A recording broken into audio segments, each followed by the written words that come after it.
If you've been paying attention to financial headlines lately, you might have noticed something interesting.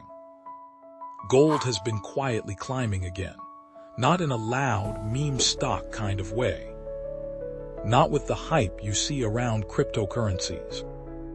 Just slowly, steadily moving upward. But what's really interesting isn't the price itself. It's who is buying it. While the average investor is still focused on tech stocks, AI companies, and the latest market trends, something very different is happening behind the scenes.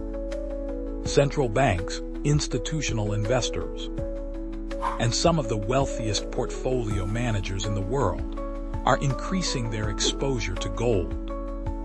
And they're not doing it for nostalgia. They're doing it because the global financial system is entering a very uncertain phase.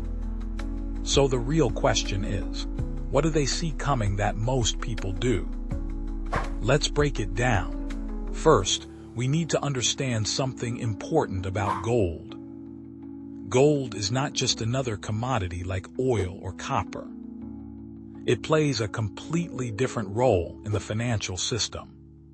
For thousands of years, gold has functioned as a store of value during times of instability.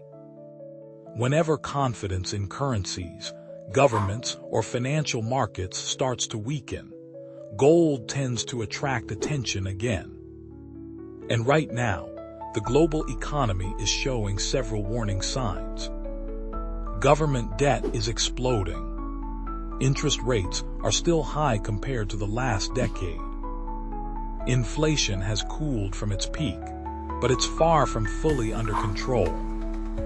And geopolitical tensions are increasing across several regions of the world. In this kind of environment, large investors start thinking less about maximizing returns and more about protecting wealth. That's where gold enters the picture. But here's something many people don't realize. One of the biggest buyers of gold over the last few years hasn't been retail investors. It has been central banks. Countries like China, India, Turkey, and several others have been aggressively adding gold to their reserves. In fact, central bank gold purchases have reached some of the highest levels in modern history. Why would governments suddenly want more gold? Because gold is one of the few assets that exists outside the traditional financial system. It doesn't rely on another country's currency. It doesn't depend on a bank's solvency. And it can't be printed by a central bank.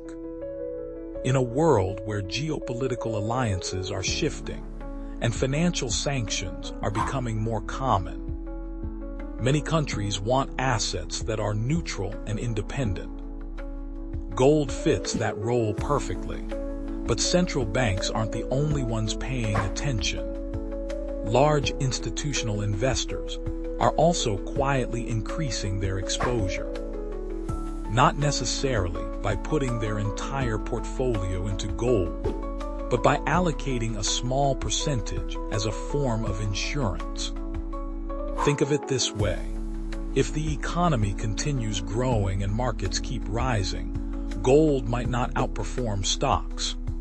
But if something breaks in the financial system, gold often becomes one of the few assets that holds its value or even rises. It's essentially a hedge against extreme uncertainty. And right now, uncertainty is everywhere. Another factor driving interest in gold is the long-term outlook for currencies. Over the past several decades, most major currencies have lost significant purchasing power due to inflation. The US dollar, the euro, the yen, all of them gradually decline in real value over time because governments continue to expand the money supply. Gold, on the other hand, cannot be created at will. Its supply grows very slowly because it requires mining, refining, and physical extraction from the earth. This limited supply is one of the main reasons gold has maintained its value over centuries.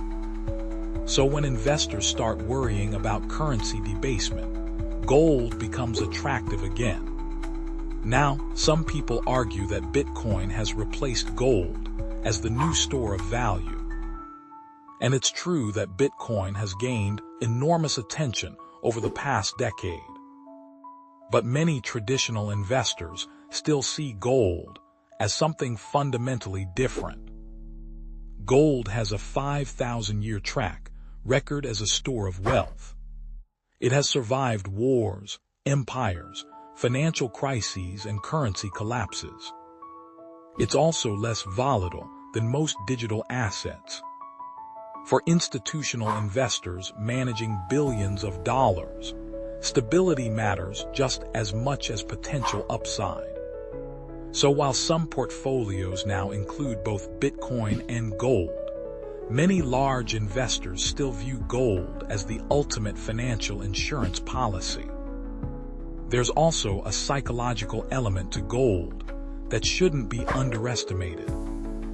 During times of financial stress, investors often move toward assets that feel tangible and historically reliable. Stocks represent companies. Bonds represent debt. Cryptocurrencies represent digital networks. But gold represents something simpler, a physical store of wealth that exists outside any single financial system. That's why during major crises, whether it's the 2008 financial crash, inflation spikes, or geopolitical conflicts, gold tends to regain attention. Not because it suddenly becomes exciting, but because it becomes reassuring. Now, does this mean gold will suddenly skyrocket tomorrow? Not necessarily. Gold is rarely the fastest growing asset during strong economic expansions. But it tends to perform best when confidence in the financial system starts to weaken. And that's exactly the kind of environment many investors believe we are entering. A world with higher debt, persistent inflation risks, geopolitical uncertainty, and shifting global power dynamics. In that kind of world, diversification becomes more important than ever. So when you hear that smart investors are quietly buying gold again, it's not because they expect gold to replace every other asset. It's because they understand something very important about risk. The biggest financial mistakes often happen when investors assume the current system will continue working exactly the way it always has. History shows that financial systems change.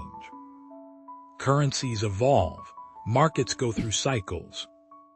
And during those transitions, assets that preserve value become incredibly important. Gold has played that role for thousands of years, and for many investors, it still does today. So the next time you see headlines about gold quietly rising in the background, remember this. The smartest investors in the world often move before everyone else notices. And sometimes the most important signals in financial markets aren't the loudest ones. They're the quiet shifts happening behind the scenes. And right now, one of those shifts might